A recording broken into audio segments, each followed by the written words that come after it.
polish ဆွဲခဲ့တယ်ပေါ့နော်ဒါပေမဲ့တချို့သူတွေကရတယ်ဒါပေမဲ့တချို့သူတွေကမရဘူးဖြစ်နေတယ်အဲ့ဒါကိုကျွန်တော်ပြန်စပေးမယ်ဆိုတော့အဲ့ဒီအတွက်ကျွန်တော် screen လေးလည်းပြီးတော့ share ပေးလိုက်ပါမယ်လန်နာတော့မမြင်ဘူးဆိုလို့ရှိရင်ကျွန်တော်ကိုလည်းပြီးတော့ပြောပေးပါအဲ့တော့ဒီနေ့ကကျွန်တော် application နဲ့ပဲ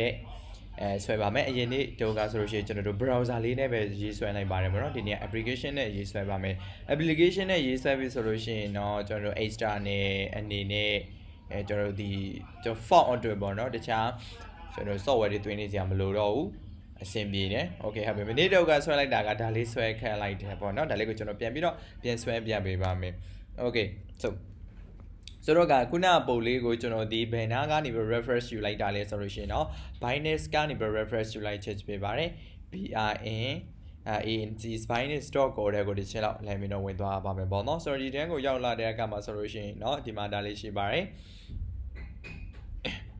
okay so ဒီ trace နဲ့ဘေးမှာပေါ့နော်ရှိတယ် app ဝရဆိုလို့ရှိရင်ကျွန်တော်အောက်ကနေနဲ့ဆင်းသွားပြီးဒီမှာ block ဆိုပြီးလို့ရှိပါတယ်လို့ click ချစ်လိုက်ပြီးတော့နေချပေးလိုက်ပါ okay so ကလေးနေပြီးပြောတဲ့အခါမှာခဏလေး lane လို့စောင့်ပေးပါကျွန်တော် internet connection အရာပေါ့နော်ဟုတ်ပြီဆိုတော့ဒီနေရာမှာအပြင်ကိုတစ်ချက်ပြန်ထွေးလိုက်ပါမယ် so ဒါ bind နဲ့ဘာညာပေါ့နော်အဲ့တော့ကျွန်တော် parameter တစ်ခုလုံးကိုဆွဲပါမယ်ဒီမှာဆိုလို့ရှိရင်သူ့မှာ cat တွေကအများရှိတယ်ဗျာ1 2 3 4 5 6ရှိတယ်အဲ့ဒီမှာကျွန်တော်တို့ဒီ cat ကိုမရွေးစမ်းခင်ပေါ့နော်သူ့ရဲ့၄ရောင်းကိုမှတစ်ခါတည်းလမ်းပြီးတော့ပြောပြပေးပါမယ်ဘယ်လိုမျိုးလဲဆိုလို့ရှိရင်တော့ cat ကိုကြည့်လိုက်ပါဆိုတော့ဒီ cat ကိုကျွန်တော်လမ်းပြီးတော့ကြည့်လိုက်တဲ့အခါမှာ cat ကဒီမျိုးအချောင်းကြီးပေါ့ဗျာကျွန်တော်ဒီတိုင်းလေးသွားနေတယ်ဒီလိုမျိုးအချောင်းဆိုလို့ရှိရင်သူ့ကိုဘာလို့ခေါ်တာလဲဆိုလို့ရှိရင်เนาะ sorry เนาะအဲ့တော့သူ့ကိုဘာလို့ခေါ်တာလဲဆိုလို့ရှိရင်တော့ column ဆိုပြီးတော့ခေါ်ပါတယ်အဲ့တော့ကိုမှကျွန်တော်တို့ကဒီတိုင်းလေးလမ်းပြီးတော့ဖြစ်နေတာပေါ့เนาะဒါဒီလိုမျိုးအတန်းဆိုလို့ရှိရင်เนาะသူ့ကိုဘာလို့ခေါ်တာလဲဆိုလို့ရှိရင်ဘာလို့ခေါ်တာလဲလမ်းတာတို့သိလားဘလို့ခေါ်ရဆရာဟုတ်တယ် row ဆိုပြီးတော့ခေါ်ပါတယ်ပေါ့เนาะကျွန်တော်ဒီမှာ separation ခဏဟိုဖြစ်နေဒီမှာ escape ဆိုတဲ့ key ကမတွေ့ဘူးဖြစ်နေတော့ okay ဟုတ်ပြီဆိုတော့ဒီလိုမျိုးကျွန်တော်ရေပြင်ကြီး line ကိုကြာတော့ horizontal လို့ခေါ်တယ် down line ကိုဒီမှာတိုက်တိုးလိုမျိုးတက်ပေလိုမျိုးပေါင်းနေတဲ့ဟာကိုကျွန်တော် vertical လို့ခေါ်တယ်ဆိုတော့ဒါကိုလမ်းပြီးတော့ကြည့်လိုက်တဲ့အခါမှာဆိုလို့ရှိရင်ကျွန်တော်မှာ column အနေနဲ့ဘယ်လိုခုရှိပါလဲ1 2 3ဒါပေမဲ့ row အနေနဲ့ပဲကျွန်တော်တို့ကြည့်ရအောင် column အနေနဲ့တော့မကြည့်ပါနဲ့ဘာလို့လဲဆိုတော့ column အနေနဲ့ကအများကြီးရှိတယ်အောက်မှာလည်းပဲအများကြီးဆက်ပြီးတော့ဆင်းလာအောင်ပါဒါကြောင့်ကျွန်တော် row အနေနဲ့ပဲကြည့်လိုက်မယ် row မှာဆိုလို့ရှိရင်တော့ row က row တစ်ခုမှာဆိုလို့ရှိရင်တော့ကျွန်တော်တို့ column 3ခုရှိပါတယ်ပေါ့နော်ဆိုအဲ့ဒီမှာကျွန်တော်နဘေးကိုလမ်းပြီးတော့ကြည့်လိုက်ပါဒီလိုမျိုးနဘေးမှာနေရ unlock ကလေးတွေနေရ unlock ကလေးတွေရှိတယ်ဆိုတော့သူကဘာလို့ခေါ်နိုင်လဲဆိုလို့ရှိရင်တော့ fix container ဆိုပြီးတော့လမ်းပြီးတော့ခေါ်ခြင်းဖြစ်ပါတယ် fix fix ပါဆိုတော့ container ကိုကြတော့အသေးအနေနဲ့လမ်းပြီးတော့ထားပေးရတယ်အဲ့လိုမှမဟုတ်ဘူးကျွန်တော်တို့ကဘယ်လိုမျိုးလဲဆိုလို့ရှိရင်ဆိုပါစို့ဥမာ YouTube တို့လိုမျိုးပေါ့နော် youtubeu so YouTube တို့လိုမျိုးဒီလိုမျိုး YouTube တို့တွေဆိုလို့ရှိရင်တော့ကြည့်လိုက်ပါနဘေးမှာနေရ allot တွေကလုံးဝအပြည့်ဖြစ်နေတယ်ဗျာလုံးဝနေရအပြည့်ဟုတ်တယ်နော်ဒီလိုမျိုးနေရအပြည့်တွေကိုဘာလို့လမ်းပြီးတော့ခေါ်တာလဲဆိုလို့ရှိရင်เนาะသူ့ကိုကြတော့ container flute ဆိုပြီးတော့ခေါ်တယ်ဟုတ်ပြီနော်ဒီတစ်ခုလောက်ကိုကြတော့ကျွန်တော်တို့က container flute ဆိုပြီးတော့လမ်းပြီးတော့ခေါ်ခြင်းဖြစ်ပါတယ်ဒါလေးလောက်လိုက်စကွဲရအောင် okay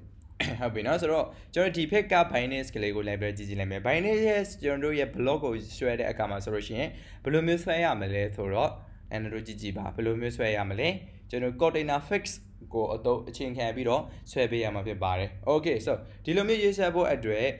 ကျွန်တော်ကဒီဘက်မှာ MacBook Pro ရှိပါတယ်မနော်ကျွန်တော်ပြန်ဖြစ်ပေးလိုက်မယ်အသက်အနေနဲ့ထပ်ပြီးယူလိုက်ပါမယ် frame အပြီးရဆိုလို့ရှိရင်တော့ကျွန်တော်ဒီဘက်မှာရှိတဲ့ MacBook Pro 16ကိုလည်းပြီးတော့ယူလိုက်ပါမယ် okay MacBook Pro 16ကိုလည်းပြီးတော့ယူလိုက်ပြီးသွားပြီလားယူပြီးသွားတဲ့အခါမှာကျွန်တော်ပထမဦးဆိုနေဘာလို့မလဲဆိုလို့ရှိရင်เนาะ double လို့ပါမယ်ဆိုလို့ရှိရင်တော့ double ကိုသွားယူဖို့ဒီတက်ကို click တစ်ချက်နေပြီးတော့ဝယ်သွားမယ်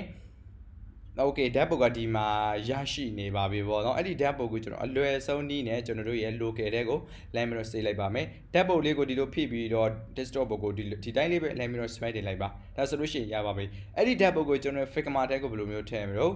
ဒါလေးကလည်းပဲလွယ်လေးပါပဲထည့်ပုတ်ထန်ဒီကကျွန်တော်ဒီမှာထပ်ပုတ်လေးရှိတယ်မလားဒီလိုမျိုးလမ်းပြီးတော့ဆွဲထည့်လိုက်ပါဒါဆိုလို့ရှိရင်အထက်ကိုသူလမ်းပြီးတော့ဝင်သွားပါလိမ့်မယ်โอเคဒါဆိုလို့ရှိရင်ကိုကြိုက်တဲ့ပုံစံမျိုးနဲ့လမ်းပြီးတော့ကြုတ်ချက်လို့ရပါပြီအဲ့တော့ဒီနေရာမှာကျွန်တော် shift key လေးကိုပြီးတာပါမယ်တကယ်လို့ဒါ shift key လေးကိုမဖိဘူးဆိုလို့ရှိရင်တော့ကျွန်တော်တို့ကြီးဟာကြီးငယ်ဟာငယ်ပူဟာပူအဲ့လိုဖြစ်နေပါတယ်ပေါ့နော်ဒါကြောင့် shift key လေးကိုပြီးထားပေးပါ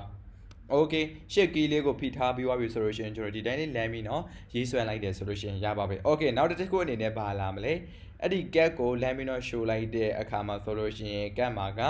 အောက်မှာကျွန်တော်ဒီဟိုဟာလေးတွေရှိတယ်ဒီမှာ binance research ဆိုပြီးတော့စာသားလေးတွေရှိပါတယ်ပေါ့နော်အဲ့ဒီစာသားအတွက်ကကျတော့ကျွန်တော်သူ့အတွက်တည်တဲ့တခုနဘေးမှာလဲပြီးတော့ဖွင့်လိုက်ပါမယ်စာကူဖို့အတွက်ပါဘာမှတော့မဟုတ်ပါဘူးဆိုတော့ဒီကစာသားလေးအဲ့လို control C နဲ့ copy ကူရမယ်ပြီးဒီဘေးမှာခြားဖို့အတွက်ကကျကျွန်တော်တို့ text tool လေးကိုလဲပြီးတော့ခေါ်လိုက်ပါမယ် click တစ်ချက်ထောက်ပြီးတော့ control V ပါ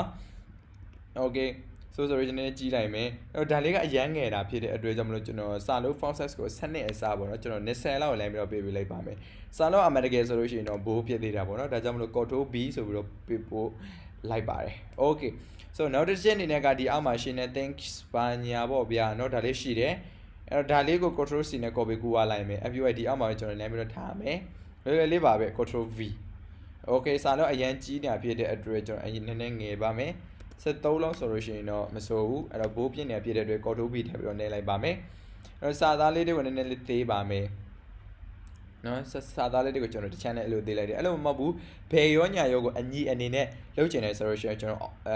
keyboard ကနေပြီးတော့ auto key လေးဖိထားလိုက်ပါဒါဆိုလို့ရှိရင်သူကအညီဖြစ်သွားလိမ့်မယ်တွေ့လားဘယ်ရောညာရောဖြစ်သွားရင်တွေ့လားနော်ဒါ auto key လေးကိုဖိထားလို့အဲ့တော့ max ဆိုလို့ရှိရင် option key လေးကိုဖိထားပေးပါရပြီအဲ့တော့ရတဲ့ဟာကိုကျွန်တော်ဒီမှာဒီပုံလေးနဲ့လမ်းပြီးတော့ထားပေးလိုက်ပါမယ်ဒါပေမဲ့ကြည့်လိုက်ပါဒီခေါင်းစဉ်လေးကကျွန်တော်တို့လိုချင်တဲ့ဒီဓာတ်ပုံရဲ့အပြည့်အဖြစ်ကိုလည်းမျိုးထွက်နေတယ်။ဒါကြောင့်ဘာလို့ပေးဖို့လိုအပ်တာလဲဆိုလို့ရှိရင်သူရဲ့ font size ကိုနည်းနည်းလေးသေးပေးဖို့လိုအပ်ပါတယ်။ Okay ဒါဆိုလို့ရှိရင်ရပါအဲ့လိုမှမဟုတ်ဘူးကျွန်တော်က font size ကိုလောက်အကြီးပဲလိုချင်တယ်။အဲ့တော့အောက်ကိုပါစစ်ပြီးတော့ဆင်းချင်တယ်ဆိုလို့ရှိရင်ရတယ်။ဒါလေးကိုဒီလိုမျိုးဆွဲလိုက်။ဒါဆိုလို့ရှိရင်တော့အဆင်ပြေသွားပါပြီ။ Okay ဟုတ်ပြီဆိုတော့သူတို့သုံးခုကိုကျွန်တော်ကအခုဆိုလို့ရှိရင် BGM ဖြစ်နေပါတယ်ဟိုနဘေးကိုကျွန်တော်ဒီတိုင်းရွှေ့တဲ့အခါမှာအဆင်မပြေဘူးပေါ့နော်သူတို့တွေကအုပ်စုမဟုတ်ဘူးအုပ်စုမဟုတ်ပဲနဲ့သူ့ဘာသာသူဒီတိုင်းလမ်းပြီးတော့ဖြစ်နေရဖြစ်တယ်အဆင်ပြေလားဆိုတော့ပြေတော့ပြေရတယ်မဲ့ကျွန်တော်တို့နောက်တက် copy ပွားတဲ့ခါကျရင်လောကအဆင်မပြေတော့ဘူးတော်တော်လေးကိုအဆင်မပြေတော့ပြီးရင်ဒီကျွန်တော်တို့ဘယ်ဘက်မှာကြည့်လိုက်တဲ့အခါမှာဆိုလို့ရှိရင်လည်းပဲကျွန်တော်တို့တက်ရမပြည့်နေဘူးဗျာပြက်ကျဲနေတယ်အဲ့ဒါကြောင့်အဆင်မပြေဘူးအဲ့တော့ကျွန်တော် H-band နေနဲ့ကြည့်လိုက်ဗျာအိမ်မှာဆိုလို့ရှိရင်ကျွန်တော်တို့ရဲ့စာဖတ်စပွဲမှာ Canon ဆိုလို့ရှိရင် Canon ဘူးလေးနဲ့ Bobbin ဆိုလို့ရှိရင် Bobbin ဘူးလေးနဲ့ဗျာစာအုပ်ဆိုလို့ရှိရင်လည်းစာအုပ်စိန်လေးနဲ့အဲ့လိုမျိုးသူ့ပုံစံလေးနဲ့သူပေါ့နော်သူ့နေရာလေးနဲ့သူအစီအစဉ်တကြလိုက်ပြီးတော့ဖြစ်နေတယ်ဒါပေမဲ့ဒီမှာအစီအစဉ်တကြလားဆိုတော့မဟုတ်ပါဘူးဘေးခင်ဖြစ်နေတာပါဒါကြောင့်အဆင်ပြေလားဆိုတော့မပြေပါဘူးအဲ့တော့မပြေတာဖြစ်တဲ့အတွက်ကြောင့်မို့ဘာလို့မှလဲကျွန်တော်တို့သုံးခုလုံးကို select ပေးပြီးတော့ control ရဲ့ G ရဲ့ကိုလည်းမျိုးနေလိုက်ပါ control ရဲ့ G ရဲ့ကိုဘာလို့နိုင်တာလဲဆိုလို့ရှိရင်တော့ကျွန်တော် group အောက်လိုက်တာပါ group အောက်လိုက်တာဖြစ်တဲ့သူက2 စုပေးလိုက်တာပုံမှန်ဆိုလို့ရှိရင် Canon တွေကစပွဲမှာပြန့်ကျင်နေပါတယ်အဲ့ဒီ Canon တွေကိုကျွန်တော်ကဒီဘူးတစ်ခုတည်းကိုလည်းမျိုးထက်လိုက်တဲ့ပုံစံမျိုးပေါ့เนาะဒီမှာလည်းပဲဒါကိုဖွဲ့ချလိုက်တယ်ဆိုလို့ရှိရင်ဒီမှာ Canon တွေက3000ရှိတယ်အဲ့ဒါကိုမှဘူးတစ်ခုတည်းကိုလည်းမျိုးထည့်ချလိုက်တယ်ဒါဆိုလို့ရှိရင်ကျွန်တော်200လေးတွေကိုစုပေးလိုက်တဲ့ပုံစံမျိုးဖြစ်သွားတယ်နောက်တစ်ခုလိုချင်တယ်ဆိုလို့ရှိရင်လည်းလွယ်လေ keyboard ကorder key လေးကိုဖိပြီးဒီ diary ဆွဲထည့်လိုက်တယ်ဆိုလို့ရှိရင်ရတယ်အဲ့လိုမှမဟုတ်ဘဲနဲ့ control ရဲ့ D ရဲ့ကိုလမ်းပြီးတော့နှိမ့်လိုက်တယ်ဆိုလို့ရှိရင်လည်းမမာဘူးเนาะ control ရဲ့ D ရဲ့ဆိုတာက duplicate လောက်တာเนาะ duplicate ဆိုတာကကျွန်တော်ကိုပွားလိုက်တာပေါ့เนาะ okay ဟုတ်ပြီဆိုတော့ဒါလေးရလာပါပြီဒါလေးရလာတော့ကျွန်တော်ဒီဘက်ကတကယ်ဟိုဟာကိုပြန်ကြည့်လိုက်တဲ့အခါမှာဆိုလို့ရှိရင်သူရဲ့နောက်ခံမှာတွေ့လား background ရော်လေးတစ်ခုရှိတယ် background ရော်လေးတစ်ခုရှိနေတယ်ဒါပေမဲ့ဒီဘက်မှာက background ရော်လေးကမရှိဘူးဒါပေမဲ့ပြီးသူနဲ့သူရဲ့အကွာဝေးလေးပေါ့เนาะ margin ရဲ့အကွာဝေးလေးကအရင်ကျဲနေတယ်ဒါကြောင့်ဘာလို့ပေးရမလဲဆိုလို့ရှိရင်တော့သူ့ကိုကျွန်တော်ဒီတိုင်းလေးမသွားတော့ auto 4ယောက်ဆိုပြီးတော့ထည့်ပြီးတော့အုပ်ပါမယ်เนาะကျွန်တော် group အနေနဲ့တကယ်တော့မသွားတော့ဘူးပေါ့เนาะသူရဲ့ပို့ပြီးတော့နည်းနည်းအဆင်ပြေတယ်ကျွန်တော်ဒီ auto 4ယောက်လေးနဲ့သွားပါမယ်ဒါကကျတော့အရင်မိုက်ပါတယ်နာတို့နောက်ပိုင်းကြတယ်ဆိုလို့ရှိရင်သိလိုက်မယ် auto 4ယောက်နဲ့သွားပါမယ် auto 4ယောက်ကိုတုပ်ဖို့အတွက်ကြတော့ shift key နဲ့ A လေးကိုနှိပ်လိုက်ပါမယ်အဲ့တော့ group ကနေပြီးတော့ auto 4ယောက်အစားဖြစ်သွားလိမ့်မယ် control A ဒါဆိုလို့ရှိရင်တော့ကျွန်တော်ဒီမှာ ပြုပြင်ထိသိလို့ရတဲ့ဟာလေးတွေအများကြီးလမ်းပြီးတော့ပေါ်လာတယ်ဆိုတော့ပထမဦးဆုံးနဲ့ဗာထိသိမှလည်းဆိုတော့သူတို့တစ်ခုရဲ့အကွာဝေးကိုထိသိပါမယ်ကွာဝေးကဘယ်လောက်ရှိနေရလဲ32ရှိနေတယ်အဲ့တော့ကနည်းနည်းလေးတိုးလိုက်ပါမယ်โอเคเนาะဒါဆိုလို့ရှိရင်ရပါပြီအဲ့ပြီးတော့ဒီအောက်ကစာသားလေးတွေကလည်းပဲမသေးရသည်ကြီးရကြီးဖြစ်နေရပါတယ်ဘောနော်အဲ့တော့အစေပြေလားဆိုတော့မပြေပါဘူးအဲ့ဒါကြောင့်သူ့ကိုဘာလုပ်ပေးဖို့လိုအပ်တာလဲဆိုလို့ရှိရင်ကျွန်တော်သူ့ကိုညီဖို့လိုအပ်ပါတယ်ဘောနော်ဒါကြောင့်သူ့ကို double click စာတန်းလေးကိုနော်ဒီကမှရှိတဲ့စာတန်းကလေးကို double click ခောက်လိုက်ပါတကယ်ဆိုလို့ရှိရင်ကျွန်တော်ရဲ့စာတန်းကဒီတိုင်းအပြည့်ဖြစ်တဲ့တာမလားဟုတ်တယ်နော်ဒါပေမဲ့ကျွန်တော်ကဘသူကိုသွားပြီးမိခိုမှာလဲဆိုလို့ရှိရင်နော်ဒီ frame ကိုသွားပြီးတော့မိခိုမှာဖြစ်ပါတယ်ဒါကြောင့်မို့လို့ကျွန်တော်ကဒီစာတန်းလေးကိုလည်းပြီးတော့နှိပ်လိုက်တယ်โอเคနော်နှိပ်ပြီးသွားတဲ့ဆိုလို့ရှိရင်တော့ဒီမှာတွေ့လားကျွန်တော် fix ဆိုပြီးတော့ရှိပါတယ်ကျွန်တော်ရဲ့ညာဘက်ကိုလည်းပြီးတော့ကြည့်ပါစာသားလေးကိုထောက်လိုက်တာဖြစ်တဲ့စာသားနဲ့ပတ်သက်တဲ့ကျွန်တော်တို့ဒီပြုပြင်ထိသိလို့ရတဲ့ property လေးပေါ်လာပါတယ်ဗောနော်ဒီတက်ကဒီမှာ fix ဆိုပြီးတော့ရှိပါတယ်ကလေးတစ်ချက်နှိပ်လိုက်ပါနေပြီးတော့ဒီနေရာမှာ Q ရဲ့ fake container ရဲ့ဆိုပြီးတော့ရှိပါတယ်ဆိုတော့ Q ကဘာကိုပြောတာလဲဆိုလို့ရှိရင်တော့ဥပမာစာသားဒီလောက်ရှိတယ်မလားစာသားဒီလောက်ရှိတယ်ဆိုလို့ရှိရင်ဒီလောက်အထိပဲသွားမယ်အဲ့တော့ဥပမာ fix fix ဆိုတာကဘာကိုပြောတာလဲဆိုလို့ရှိရင်ကျွန်တော်တို့ဒီတိုင်းဒါဒီ fix ပဲထားထားတယ်စာသားဗျာမတော်တဆကျွန်တော်တို့စာအရန်ရှိသွားတယ်ဆိုပါစို့เนาะစာသားအရင်ဒီမှာကျွန်တော်ဆက်ပြီးတော့ရေးလိုက်မယ်မတွေ့လားဆက်ပြီးတော့ရေးပါတယ်ဆိုလို့ရှိရင်သူကအသေးဖြစ်တဲ့အတွက်ကြောင့်မလို့အောက်ကိုလမ်းပြီးတော့ဆင်သွားတယ်ဒါကြောင့်သူသိပါလေ fix ဆိုပြီးတော့ဖြစ်တယ်ဆိုတော့ကကျွန်တော်ကသူ့ရဲ့ Paris ကိုသွားပြီးတော့မိခိုမှာဖြစ်တယ်သူ့ရဲ့ Paris ဆိုတာကဒီ box ကြီးတစ်ခုလို့ပေါ့နော်ဒီနေဘေးကအကွာဝေးကြီးတစ်ခုလို့အဲ့တော့ဒါလေးကိုသွားချင်တာဖြစ်တယ်ကျွန်တော်ဘာလုပ်ပေးလိုက်မှာလဲဆိုလို့ရှိရင်တော့ Q ကိုမထားဘူး fake container ကိုထားလိုက်မယ်သူက container အပြည့်ကိုမတွေ့လားသူများလေးထိုးနေတာလေးတစ်ချင်းကြည့်လိုက်တွေ့လား okay တယ်နော်မတွေ့လားဒါလေးကိုတစ်ချင်းနှိပ်လိုက်မယ် date ဒါဆိုလို့ရှိရင်ဒီမှာကြည့်လိုက်ပါသူ့ရဲ့အညီအတိုင်းလမ်းပြီးတော့ဖြစ်သွားပြီဖြစ်ပါတယ်เนาะမတော်လို့ကျွန်တော်တို့ကဓာတ်ကြီးကိုလမ်းပြီးတော့ကြီးလိုက်တယ်ဆိုလို့ရှိရင်ဒီမှာကြည့်လိုက်ပါလိုက်ပြီးတော့ကြီးလာတယ်အစေပြေလားဆိုတော့ဒုဝအစေပြေပါတယ် okay တယ်เนาะဟုတ်ပြီအဲ့တော့လန်နာတို့အစေပြေမယ်ထင်တယ်အဲ့တော့နောက်ထပ်ဒီအောက်က research ကိုလည်းပဲ2 need to စာပဲလုပ်လိုက်မယ် fix မှာထားတော့ဘူး fake container ဆိုပြီးတော့လမ်းပြီးတော့ထားပေးလိုက်ပါမယ် okay ဟုတ်ပြီဆိုတော့ဒါလေးက cap ပုံလေးတော့ဖြစ်သွားပါပြီဒါပေမဲ့လို့ကျွန်တော်ဒီဖက်ကလိုမျိုး background တွေမပါသေးဘူးအဲ့ background တွေပါဖို့အတွက်ကသူ့ကို click တစ်ချက်ထောက်မယ်ထောက်ပြီးသွားတယ်ဆိုလို့ရှိရင်ဒီမှာကျွန်တော်တို့ face ဆိုပြီးတော့ရှိပါတယ်ပေါ့နော်အဲ့တော့ face လေးကိုနှိပ်လိုက်မယ် date okay နှိပ်ပြီးတော့ဒီမှာသူကအယောင်ကလေးပြောင်းသွားတယ်ဗျာ sorry အယောင်ကလေးပေါ်လာတယ်ဗာအယောင်လေးလဲဆိုလို့ရှိရင်အဖြူရောင်ကလေးအဲ့ဒီဖြူရောင်လေးကိုကလေးထောက်ပြီးတော့ကျွန်တော်ဒီမှာလိုက်ပြီးတော့ရေးဆွဲပါမယ်တွေ့လားကြိုက်တဲ့အယောင်ကလေးထားပါကျွန်တော်ကဘာအယောင်မှမကြိုက်တာဖြစ်တဲ့တွေဘာအယောင်မှမထားဘူးစတာပါနော်ကျွန်တော်တို့နည်းနည်းအယောင်မိတ်လေးတွားလိုက်မယ် okay ဒီအယောင်လေးဆိုလို့ရှိရင်မဆိုဘူးเนาะနည်းနည်းလေးအယောင်လေးနည်းနည်းပဲတိုးလိုက်တာနော် F3 ဆိုပြီးတော့ထားလိုက်တယ် okay ဆိုတော့ထားပြီးပြီဆိုတာနဲ့ဒီဘက်ကိုတစ်ချက်ပြန် show မယ်သူတို့ရဲ့နဘေးမှာတွေ့လား margin ကလေးတွေရှိတယ်မတွေ့လားအကွာအဝေးလေးတစ်ခုရှိတယ်ကျွန်တော်အောက်မှာရှိတဲ့ background နဲ့ကဒီကျွန်တော်တို့ဖြစ်နေတဲ့ဓာတ်ပုံတွေကအရင်မကတ်နေဘူးဒါကြောင့်မို့လို့သူ့ကိုဘာလုပ်ပေးရမလဲဆိုလို့ရှိရင်เนาะကျွန်တော် margin ကန်ပေးရမှာဖြစ်ပါတယ်ဒါပေမဲ့ဒီမှာကကျတော့ဘာဖြစ်သွားမလဲဆိုလို့ရှိရင်เนาะဒီထဲမှာကျွန်တော်ဒီမှာသူက horizon နဲ့ banding ဆိုပြီးတော့ဖြစ်သွားလိမ့်မယ် okay တယ်เนาะကျွန်တော်အထက်ကိုဒီပန်ဒီ margin ကဗျာကျွန်တော်ဒန်ပုတ်ကနေအပြင်ကိုကန်မယ်ဆိုလို့ရှိရင်တော့ဒါကသူကအပြင်ဖက်ကိုကန်တယ်ဆိုလို့ရှိရင် margin အထက်ဖက်ကိုကန်တယ်ဆိုလို့ရှိရင်ပန်နေပေါ့เนาะတကယ်ကျွန်တော်တို့ code အရာဆိုလို့ရှိရင်ဒီတိုင်းလေးပဲသွားတာပါဒါပေမဲ့ဒီဖက်မှာကကြတော့သူက horizon နဲ့ပန်နေတို့ဘာလို့ညတို့ပြထားဖြစ်တဲ့အတွက်ထားလိုက်ပါเนาะအဲ့တော့ frame ကို click တစ်ချက်ထောက်တယ် everyone ရဲ့ဒီမှာ horizon နဲ့ pan နေဆိုပြီးတော့ရှိပါတယ် horizon နဲ့ pan နေဆိုတာကဘယ်နဲ့ညာနဲ့အကွာအဝေးကိုသူကလှုပ်ထုတ်ပေးလိုက်တော့ကျွန်တော်နဲ့ဆက်ထားလိုက်မယ် okay ပါအပေါ်နဲ့အောက်နဲ့ဒါကအပေါ်နဲ့အောက်